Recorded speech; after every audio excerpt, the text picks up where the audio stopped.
I am chatting with Phoebe Jameson, and she is a body positivity advocate. Yeah. And she has loads of incredible stories. She's doing amazing things for young people and for mental health and for fat shaming, and you're talking about everything that is important and everything that's really, really resonates with me.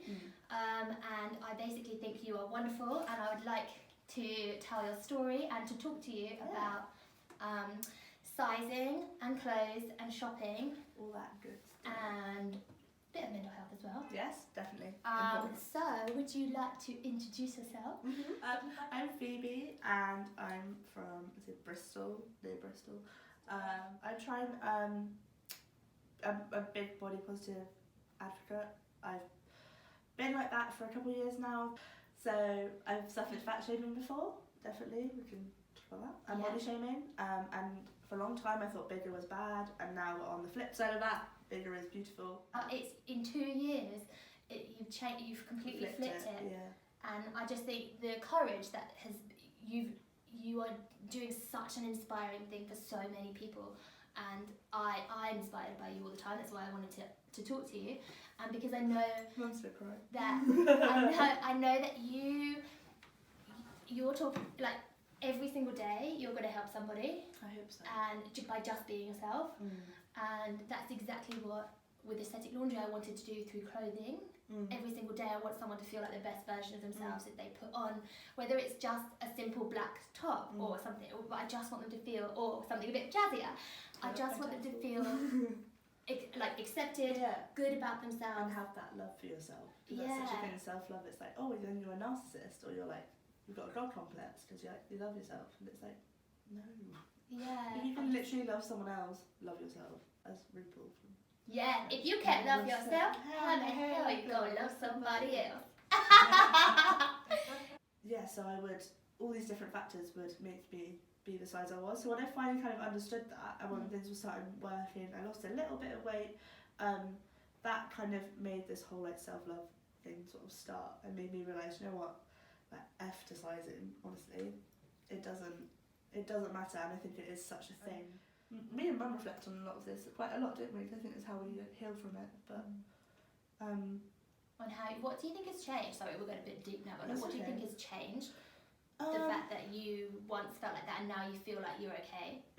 I think a whole variety of things. I think the main ones would definitely be the content I'm consuming online. So following like brands or like people who are doing really good things and doing a good message, but also having that balance of message as well, and their honesty, and it's not this fake sort of social media life and all of that. Like we live in a very digital age. We're consuming a lot of social media. I go on Instagram every day. I sometimes wish I'm trying to break that a bit more, because I'm trying to enjoy real life a bit more, but we're all guilty of that. yeah.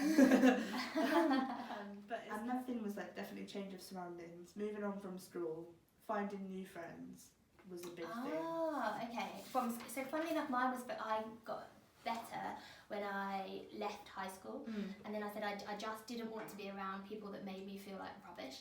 So I'm not saying everyone in high school did, but just saying genuinely, like I didn't want to be attached, like so I went to a completely different sixth form where I knew nobody. No, it was exact same. And then, but you still get, so yes, I was 16, still a bit shy, but and still very conscious of the way I looked, and very conscious that I had stretch marks, and very conscious that I was like my biggest that I had been then, even though it's not bad, but I just felt like, I don't know, when in my brain I went, right, when I go to uni and I know lots of new people, then again I'm going to do that. And then and I guess like every like change, you just got to change your surroundings, and I guess maybe that will, and it still follows you, like we were talking about this earlier, like it still follows you everywhere you go, but you grow, different aspects. grow. It's the experiences that you kind of learn, and like if I hear like someone use terminology that I just don't agree with, like this is casual like body shaming is such a thing, like saying go there for a minute.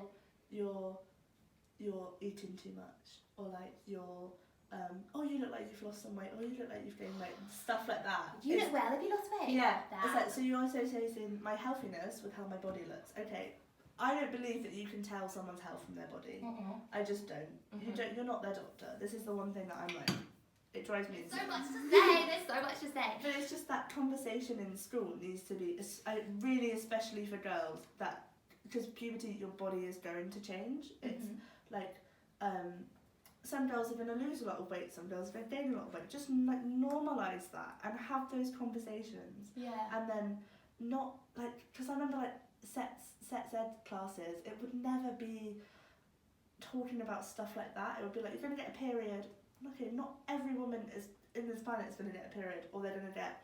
I didn't have periods for a couple of years, did I? Because of my condition, and we didn't know what it was at first. But like, that wasn't talked about. I know it's a lot of topics they need to cover, but they need to be covered. Yeah. So it's ingrained in you, because all this other stuff is ingrained in us now, which I'm trying to dig at it and be like, no, Phoebe, that's not how it is anymore, or like, we can flip it, but it is ingrained within a lot from a young age. Yeah, massively. Even I know we've touched on this before, but when and how did you find the confidence to start talking about mental health? And do you have a goal in terms of what you would like to achieve by speaking out?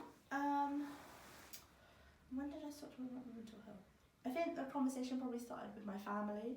I've been in therapy for a long time, and so Does that help? Yeah, being open with my family. I went through it. I think probably the change was I went through a therapy which is called DBT, which is dialectical behavioural therapy. It's for when you're self-harming a lot, your suicide attempts are very frequent, you're really just not able to function in life without harming yourself, and it's kind of learning why your mind is the way that you are. It was like a group therapy. Whoa. Yeah, it was pretty intense. Speaking 2 hours a week. Yeah. So I kind of just shared what I'd done, and that was kind of like, ooh, I've just talked about that, and like I've got that off my chest, and that's gonna help. And it's still, there's my friend Kira, who was from DBT, she still said she was so grateful that I was there that day. So I still remember that. Like that was so nice to hear. God. So that was like the first thing I remember anyway, of the sort of, oh, like I actually can talk about this. This isn't something I need to hide, because I did hide my therapy in school. It's quite hard to hide like self-harm and stuff, but I did really try to hide it, and so that kind of like be like, oh, I can be open about this. And I think I wasn't really open about it at school, and there wasn't a lot of support in school, so that wasn't. But when I got to college, I kind of realised a lot of people have mental health issues, and that openness. I think also going on Women's Hour, because we talked about my self-harm on that as well, and what came from that, from being larger, has that caused mental health issues? I'd say it used to, definitely. Yeah. And then I don't even know how like. And now I feel like you're using all of that, and then now you're helping. So what are you doing now? Because you've got a volunteering. Yes, like volunteering doing mental health work with a organisation where I live. So we're trying to create more services and like show what's available to young people. So I'm doing some work with that, because I've been through so many of the services. Go ahead. It's like the participation side of it. I'm a young person. I can give my experience literally back to like the NHS. And so we'll be doing like interviews for people who are coming to work as like a clinical nurse or like a psychiatrist. Actually have young people interviewing them to be like, they're like, because they'd be good.